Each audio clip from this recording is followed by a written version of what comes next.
Digital distribution ushered in a whole new age of game development. Things are finally at a place where indie developers could stand shoulder to shoulder with AAA companies and produce unique games, additional content, and patches. But a good portion of these games are only provided through the internet, which tends to make everything feel a bit less permanent. What if you want to preserve your games for the future, or add them to your shelf? Well, then you might feel a bit let down on the whole thing. Thankfully, there are some DRM-free options for preserving PC games, but what if you prefer to play on consoles? Recently, as we were doing research for our documentary on limited run games, a small company that has been putting normally digital-only releases on disc and cartridge, we stumbled upon a wealth of similar releases by other publishers. Welcome to Downloads on Disc, a resource for people who'd rather have their games and content on physical media.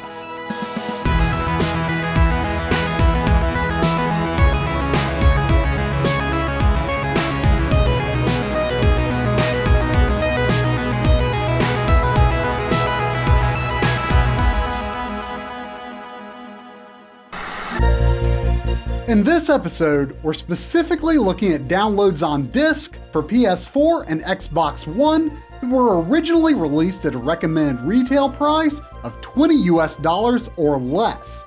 You might think of these as the true budget titles of the current generation. And we think you'll be surprised. A lot of these we didn't even know existed, let alone that they had physical releases. Also note that the phenomenon of downloads on disc has been much more common with the PS4, but that's not to say that Xbox One fans are left out in the cold.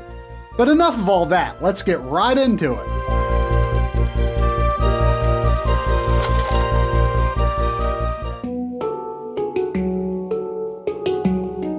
Ubisoft is an industry heavyweight, but back in the era of PS2, GameCube, and Xbox, I thought of them as an up-and-coming underdog that was making some of the most striking Western games at the time.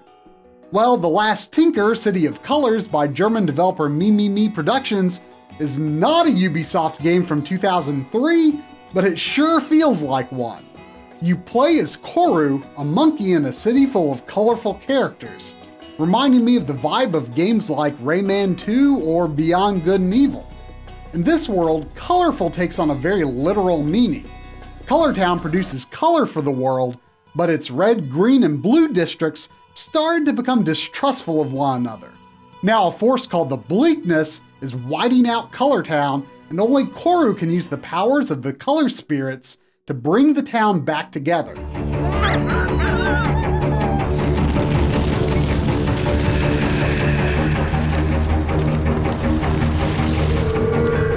At a glance, The Last Tinker may look like a platformer, but there's no jump button. Jumping is automatic when you hold the R2 trigger. Think Assassin's Creed. Koru must go through the various districts and complete objectives that lead him to the power of the red, green, and blue spirits. Each has a different effect. Red is on the square button and is your main way to damage enemies. Green is on triangle and causes fear. Blue is on circle and fills enemies with sadness. You know, we haven't seen a lot of stuff like this for non-Nintendo consoles the past 2 generations, and it's honestly nice to play a lighter, more kid-friendly game sometimes. It's certainly not an amazing game, but it's good enough and reminds me of a simpler time. So Edesco handled the PS4 physical copy, and the version on the disc requires no patches.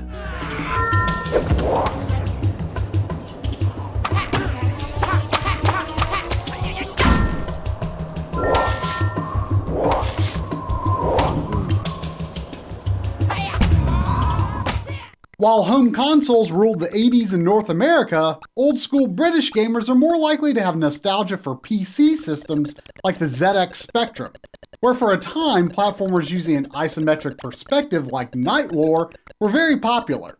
Game developer Gareth Noyce was inspired to create a new game that gets back to the roots of the isometric platformer genre, and the result is Lumo.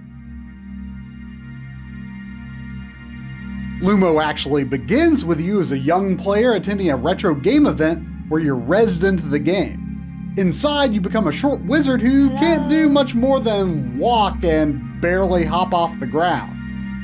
You'll soon earn more of a proper jump, but don't expect your abilities to greatly increase over the course of the game. Lumo is all about navigating a sprawling dungeon with a humble walk and jump, man versus fixed perspective platforming. While there are a scant few monsters and evil wizards to contend with, there's no combat to speak of.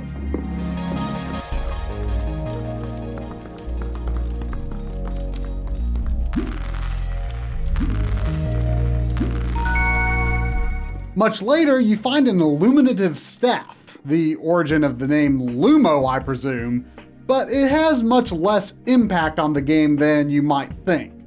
While it is necessary to scare away a few spiders, it's mostly only good for revealing hidden green tiles. The PS4 physical copy of Lumo was released by Rising Star Games on August 30th, 2016. Unfortunately, the print on the disc is not the most up-to-date version, with a sizable patch being available. Even with the update, I ran into frequent errors claiming save corruption. As alarming as that may sound, I was always able to quit and load my game just where I'd left off. Overall, I found Lumo to be an enjoyable enough of a 4+ hour game, if rather lacking in variety. While I've always found the isometric perspective to be fascinating, there's just no way that I could have the same nostalgia that an old school PC gamer might have. The clear target audience here. Of course, if you aren't used to it, expect to have some trouble judging where platforms really are in the 3D space, though I suppose that may be an intended part of the challenge.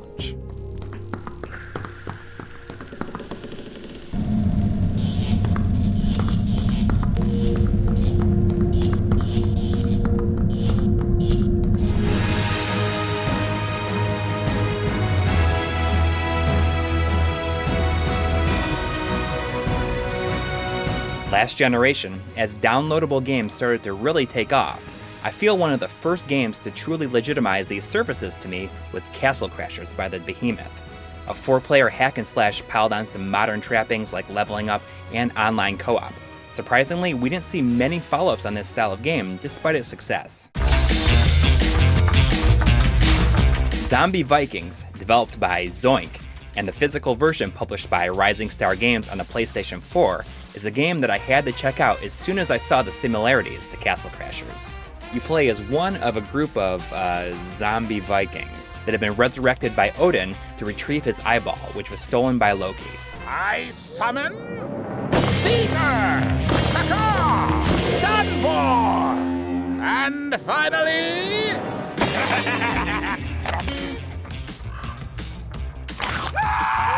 All this is presented in a weird kind of Paper Mario cutout style, which is also heavy on humor. This isn't exactly what I'd personally call good humor either. We're talking Tumblr and Instagram jokes, so it's already pretty dated. This stuff normally doesn't bother me, but there is a lot of it here.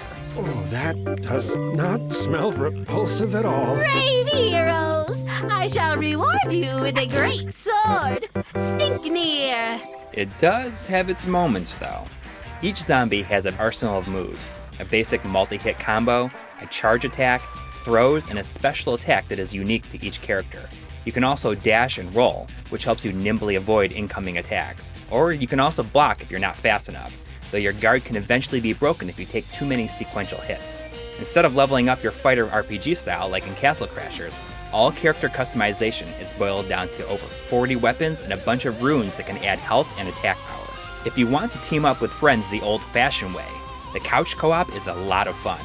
But if you want to go online, you gotta know other people who have the game because there's no matchmaking at all. There was a 1.01 patch that was supposed to smooth things out, but I don't know, things are still pretty buggy. Zombie Vikings, while not amazing, fills a genre that doesn't see a lot of releases these days. If you like Castle Crashers, give this one a shot soon, while the humor is still kinda funny. I'm not prejudiced against the undead. I just don't want them in my neighborhood.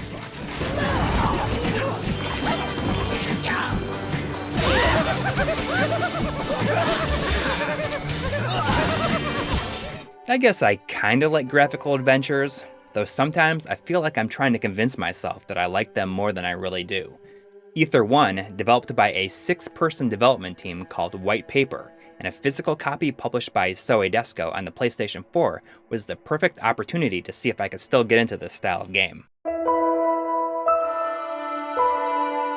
This first-person adventure takes you into the mind of a woman with dementia as you seek to cure her and restore her memories. Utilizing the Unreal 4 engine, the world of Ether 1 immediately invokes memories of Myst, with each area of the island feeling much like that game's Ages. Our sole purpose this evening is to track the memory and pinpoint its location so we can cleanse it of any disease present. Everything you're seeing in front of you is a visual environment pieced together from our client's subconscious mind. Barren wastelands or an abstract painting reimagined. It's all completely tangible. Progression is pretty simple. Pick up items, use them on things, find clues, solve mysteries. All the while, the story gradually unfolds around you. You can't die or screw up, at least as far as I found. It's all very relaxing. You can only carry one item at a time, which means you have to return to your home base and store objects you think might come in handy in the future. You'll be doing this a lot, and you can warp back and forth with the press of the triangle button. It's pretty quick and seamless, with no loading. I still wish you could just carry all your items on you at once though. A decent-sized patch was required after installing Ether 1, which apparently shipped with a fair amount of bugs. So that keeps the game on the disc from being self-contained and future-proof. Despite this, I did find that, yeah, I can still get into these kind of games.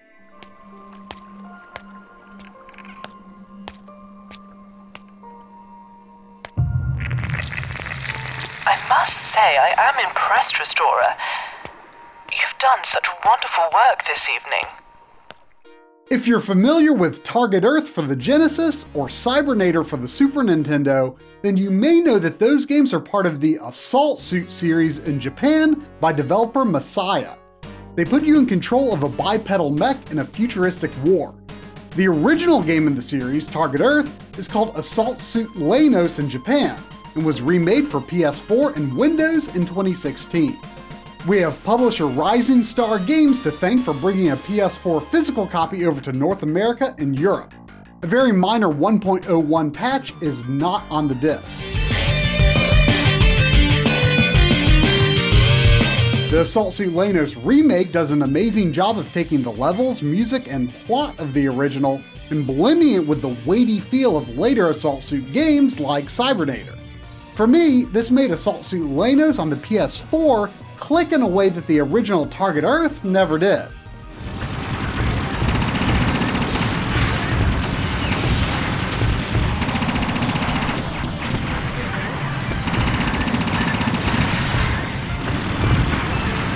The main mode is similar to the original, plenty challenging, but it's not as monumental of a struggle to get through. A classic mode that attempts to be even more faithful is also available. The graphics can be a bit janky, but overall, I think the Assault Suit Leinos remake makes for one heck of a good time.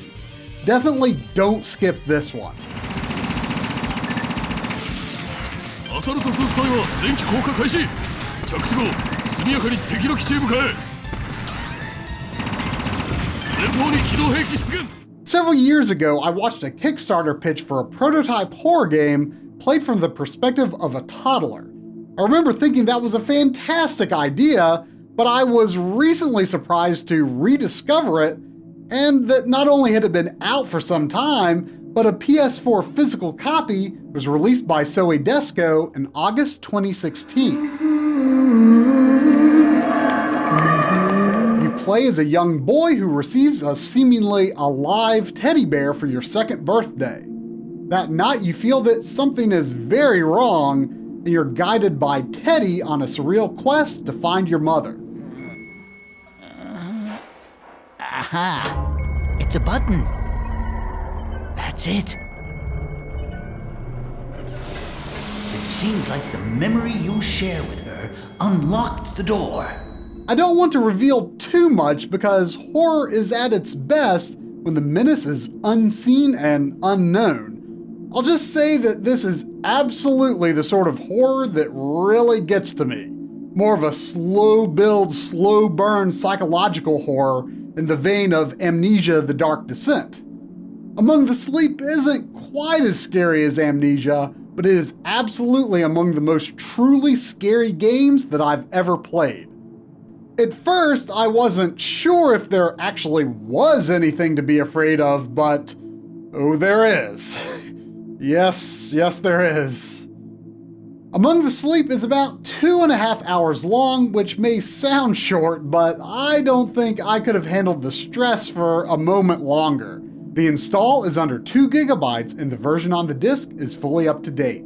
If you feel like you haven't truly been scared by a horror game in a long time, then I highly recommend Among the Sleep.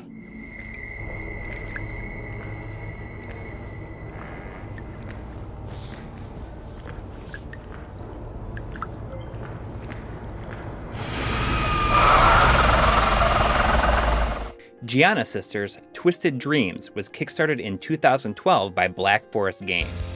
It was later ported to the Wii U in the form of a director's cut.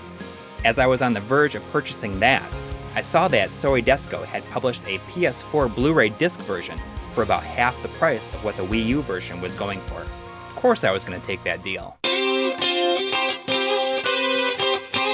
Giana and her sister are up past their bedtime, reading some stories when they discover a blue gem, which opens a portal to another world. How quickly this is presented is one of the things I love the most about Twisted Dreams. It's just a refreshingly pure and simple platformer that, if it didn't have flashy new graphics, would feel right at home in 1995. Nothing is overcomplicated. You switch back and forth between 2 worlds, light and dark, which change the overall layout. Going to the light world may cause spiky vines to wither away, or a wall blocking your path may crumble away in the dark world.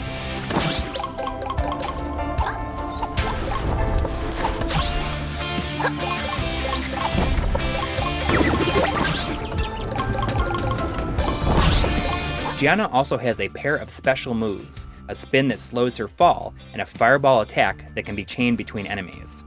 Now, I will admit that I never played the original game, The Great Giana Sisters, that was released on the Amiga and other platforms back in 1987, but I am familiar with its legacy. You know, it's more than passing resemblance to Super Mario Bros., and more importantly, a beloved soundtrack that surely remains burned into the minds of fans today. The composer for the original game, Chris Hulsbeck, most famous for the fantastic soundtrack featured in the Turrican games, returns here along with the help of some collaborators, and they did an amazing job. Sure, there might be a limited amount of music overall, but I love the way the music changes as you go between light and dark worlds. If you're a fan of platformers and looking for something that reminds you of a simpler time, you could do a lot worse than Giana Sisters' Twisted Dreams. There was no patch needed upon install, so you're ready to go with 0 waiting. This one is well worth the $20.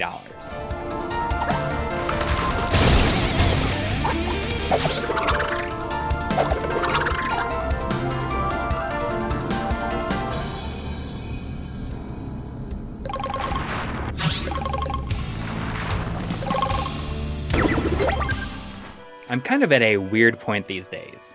I'm so fully on the physical copy train that I'll often delay a purchase in hopes that it will see a physical release. The most recent example of this is with Ori and the Blind Forest on Xbox One. I knew that I wanted it, but I held off on the original release in 2015. In June of 2016, Microsoft finally came to the rescue and my patience was rewarded.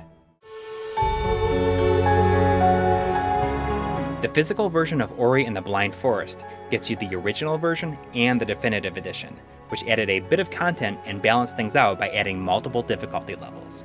Everything is here, no patching required. Oh yeah, a soundtrack CD is also included, which makes this, frankly, a pretty great deal for $20. It's pretty easy to recommend this, and you should go and buy it right now if you have an Xbox One. Alright, let's say you need a few more details for me to convince you.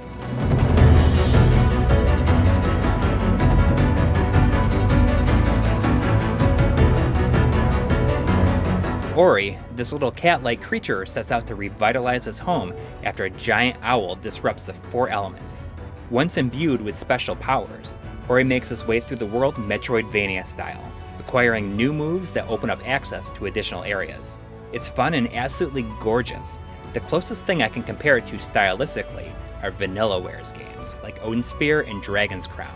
If you've played any of those, then you know how high of a bar that is. There's some seriously tough platforming here. You'll make use of a wall jump and a dash technique that you can use enemies and projectiles to propel you. It's crazy the kind of moves you start to pull off after a bit.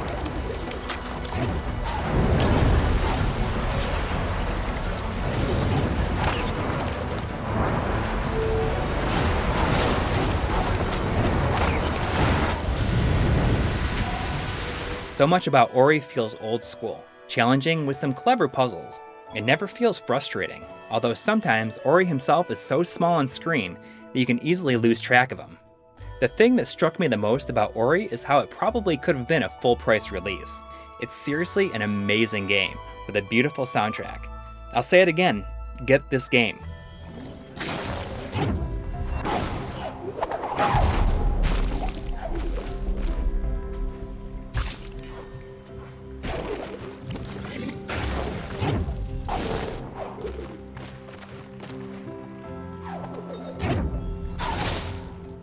In the early days of the Wii, I'd await the new digital game announcements every Monday morning. Tokitori was a name that I was familiar with because it was released on the Game Boy Color, and later at the height of my interest in the Wii Shop. When the WiiWare version was released, I ended up skipping it because it didn't have the name Konami or BitTrip on it. But with the sequel available physically on PS4, I thought now would be a good time. Original developer Two Tribes released Tokitori 2 in 2013 for the Wii U and PC, and later on PS4 with a physical edition published by Soei Desko. I finally got a chance to see what all the talk was about. What a cute and clever little game this is. It utilizes just 2 buttons. One stomps and the other sings. Each animal you'll encounter reacts differently to each, and you use these to help you progress through each level. You can't jump, but stomp near a frog and it'll spit out a bubble that sends you floating. Of course, you gotta get his attention first by singing, or else he'll spit the bubble in the wrong direction.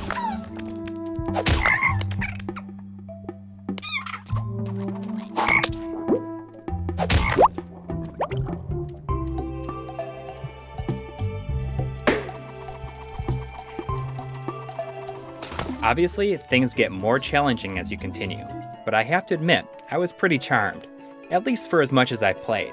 Everything is bright and colorful, and the music is soothing. There are aspects about Tokitori 2 that feels a bit like what we'd expect from a mobile game these days.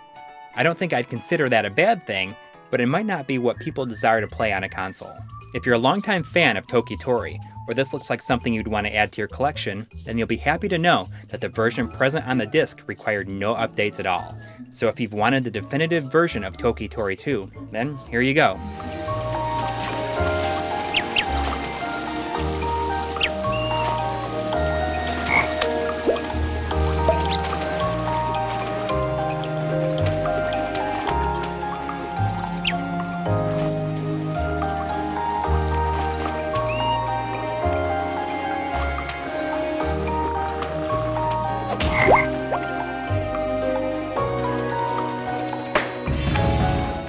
Insomniac Games is most famous for creating big names like Spyro and Ratchet & Clank, but in recent years they've branched out and created a number of smaller original titles alongside their big budget releases.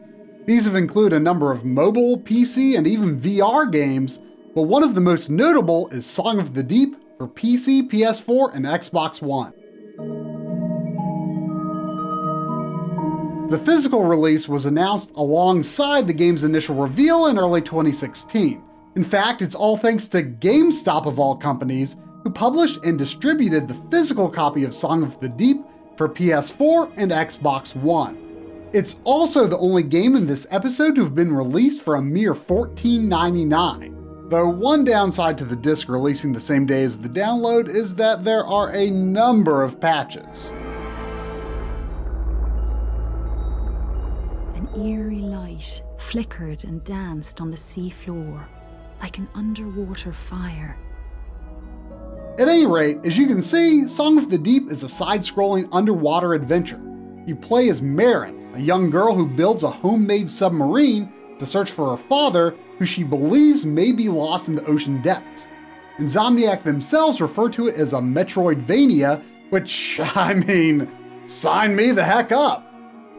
As you'd expect of a Metroid-inspired game, the many mysterious and beautiful sights of the deep, including ruins of ancient civilizations, are interconnected throughout a single seamless map. New abilities and upgrades allow you to access previously blocked paths. Marin can later even exit the sub, reminding me of the dangerous underwater section in Blaster Master. Song of the Deep is simply a super solid game. It's pleasant and enjoyable with no particular flaws to speak of. I liked it quite a bit, but it didn't exactly blow my mind either. I have to admit, I may have expected too much considering the talent and inspiration behind it. Go in with more modest expectations perhaps, and I think you'll find it to be a charming little game. Merrin looked in awe all around her. She knew this place from her father's songs.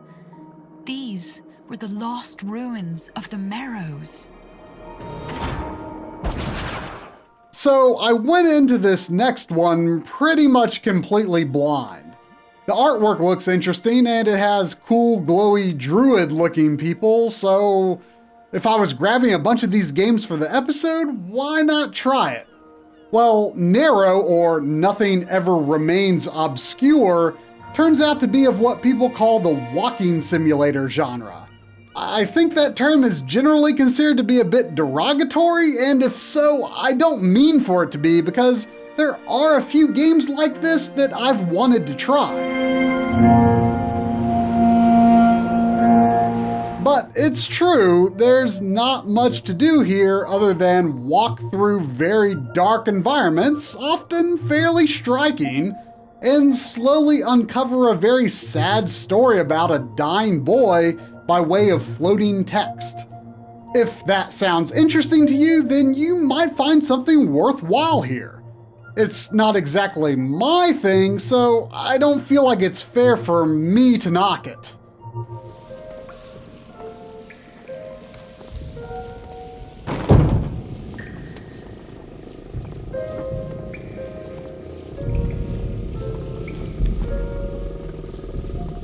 There are a number of puzzles with a hint of a Myst-like flavor, but with many being completely optional, it doesn't really seem to be the focus. Overall, it takes about 2+ hours to finish Narrow.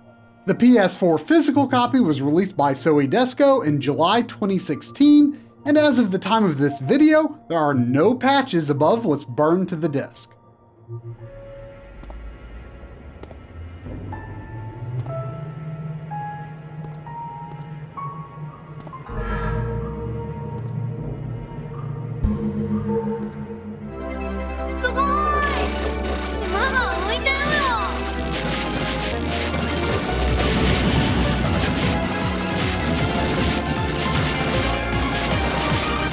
Look, I'm gonna be honest.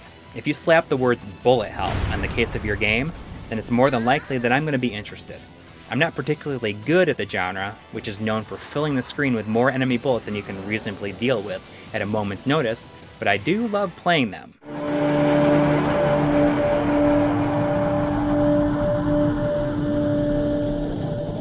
Chromia Omega from Kraken Empire and published by Rising Star Games on the PlayStation 4 promises to take bullet hell blasting to the next dimension! Seriously? Is this genre even possible in 3D? Well, let's just say that it wasn't quite what I was expecting.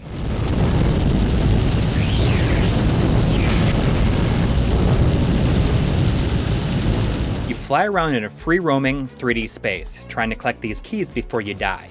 It almost feels like a zero-gravity third-person shooter in a wide-open arena. But luckily, you have arrows pointing to your next pickup.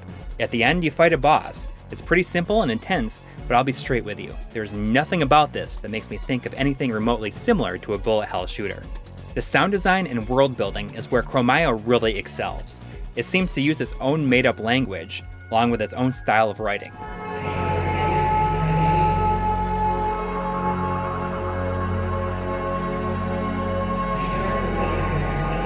It's got a wild visual style that makes me kind of think of a mix between Rez and El Shaddai, while the bosses feel like something out of Panzer Dragoon meets Shadow of the Colossus. For all the style here, I was hoping for a bit more substance. Maybe the text on the back of the box raised my expectations too high, but it was certainly a decent way to spend a couple of hours. If you dig how this looks, you'll be happy to know that the final version of the game is on the disc. No patching required.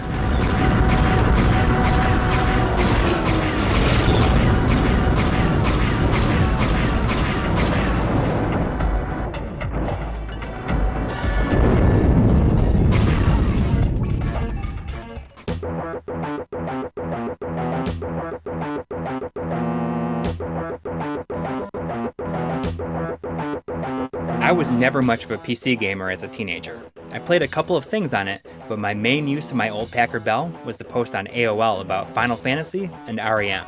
So, save for a few heavy hitters like Doom and Wasteland, I never really played many of the most renowned PC games, including Duke Nukem 3D. Duke Nukem 3D 20th Anniversary Edition World Tour was released on PC, Xbox Live, and the PlayStation Network in October of 2016 by Gearbox Software.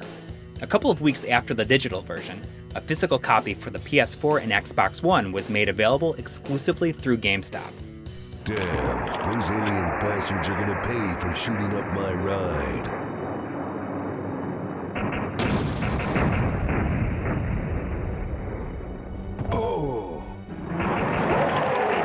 Duke Nukem 3D was originally released in 1996 and was known for its tight gameplay and ultra-violence.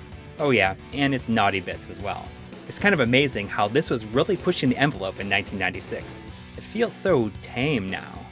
This 20th anniversary version includes a whole bunch of additions and tweaks, like re-recorded VO, updated graphics. You can switch back and forth between the original graphics in real time if you want. Even though I didn't play the original version when it was released, you can tell that a lot of love went into making this version. I was slightly disappointed to find that at least the Xbox One version that we're looking at here did require a patch. I'm not sure exactly what it did, but even though everything generally moves along at a pretty decent pace, I did notice quite a bit of choppiness even after the patch, so I can't help but wonder if we'll be seeing another one down the road. That's a bummer. Even still, it was cool to finally see what all the fuss was about. I can definitely see how this gained the following that it did. I'm guessing that if you're a longtime fan, a physical disc is something that you definitely want. So I'm really glad that GameStop gave those fans what they wanted.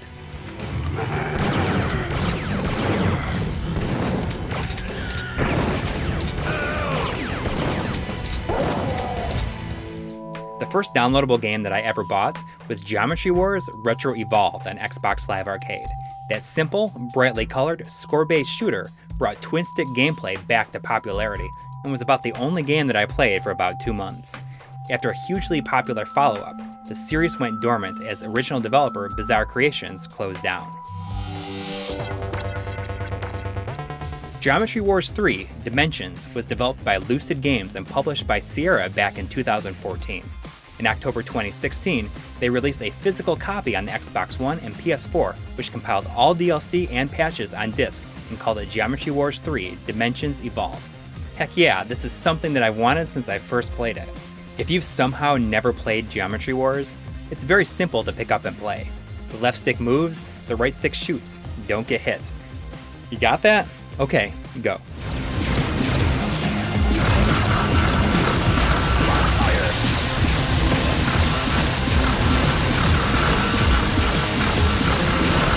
The beautiful part about this complete version is that not only does it have a new adventure mode, but it also has all the modes featured in previous games. King of the Hill, Retro Evolved, Pacifism, Waves, it's all here. If you're honestly going to settle for one version of this game, then this is the only one that you'd need. Let's talk about that adventure mode really quick. You unlock options for your ship as you take on different levels. You can even level up these options to do more damage or attack in certain patterns. The levels and goals are constantly changing and upping the ante. I never expected a mode like this to work so well, but man, is it fun. Sure, this isn't the first time that Geometry Wars has been available on disc. There was a version for the Wii that I've never played, and the first game was made available on an Xbox Live Arcade sample disc.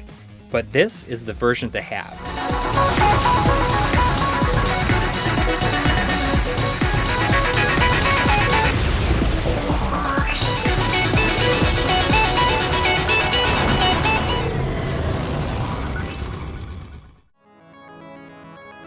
If you look up any of the games in this episode on Amazon, you'll find recommendations for a ton of others. And there's just so many that we certainly couldn't feature all of them in a single episode. Some of these are not the most popular or sought after indie games, and many have been largely ignored by the gaming media. But you know, we're glad we gave some of these a fair shot. If nothing else, it's made our PS4 and Xbox One libraries more diverse than we ever expected.